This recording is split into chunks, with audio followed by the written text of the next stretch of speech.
unlikely connection, which is that both Shan and I discovered our passion for our respective art forms in the most unlikely place. You'll never guess it.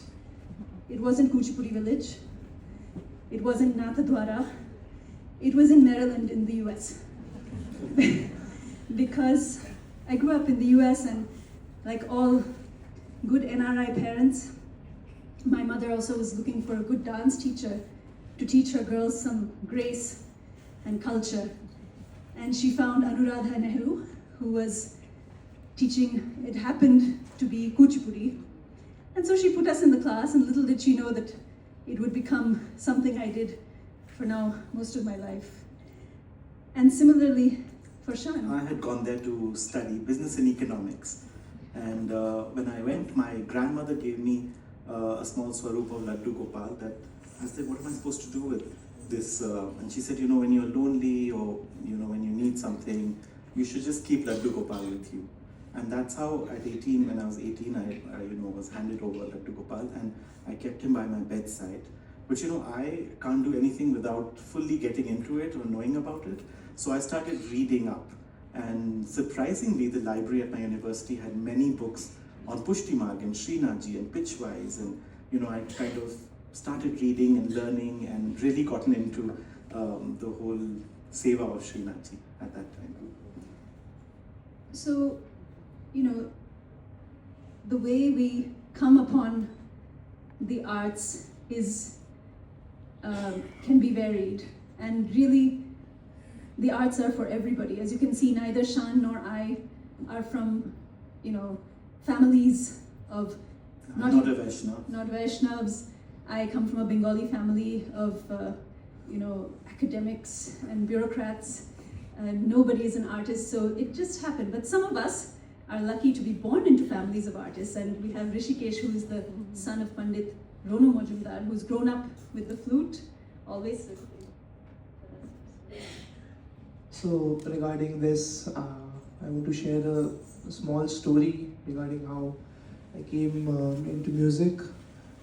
One story which my mom told me that when I was not born, when I was in my mother's womb, she should listen to different kinds of music, Rabindra Sangeet, classical music, folk music on radio. And she did this for whole day for 9 months.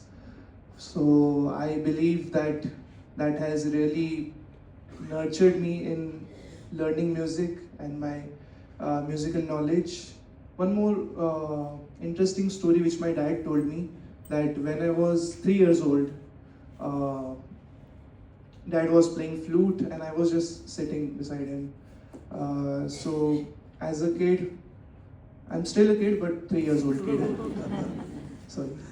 So as a 3-year-old kid, I was just sitting, and what kids do is what they see beside them, they just take and start playing with them. So that's what I was taking flute and I was just playing with it. And also one thing which kids do is they imitate what they see. So I was seeing how he's playing. So I was also trying as a kid. So if you see the very basics of flute, so blowing the flute is very difficult. The very first stage, it's difficult. You have to have the technique. So I tried blowing it, and in first try I did it. So that was the moment when dad said that he should do music. So yeah. And regarding this art thing, I come from a Hindustani background, and this is Kuchipudi. This is very different, but we are just loving to create new type of experience and new type of dance and flute. It's very different.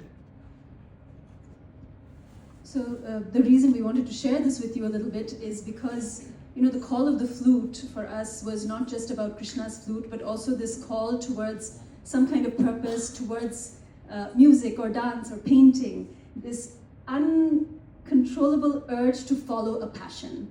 And I think that is for everybody. It's not restricted to which family you're coming from, where you are.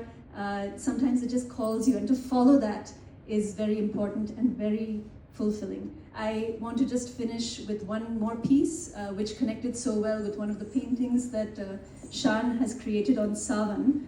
And this is a piece, because we are now in the section which we call the way forward, that our art forms are, although rooted in centuries-old tradition, are constantly evolving. So actually, even the pieces that we presented today are not even, none of them are traditional Kuchipudi musical compositions. These are, many of them are new. The Tarangam was just created about a year ago, and they're rooted in that tradition.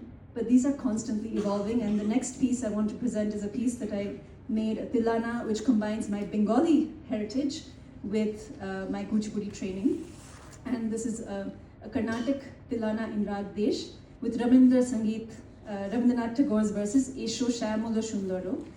The verses say, "Come, O dark, beautiful one, bring with you your thirst-quenching companionship." So the dark, beautiful one is both the dark clouds bearing the rain and the earth longing for the rain, and of course Krishna, the dark-bodied one, and Birohini, the one who is in Viraha, looking upwards towards this, looking out for him. So this is Carnatic and Rabindra Sangeet Tilana.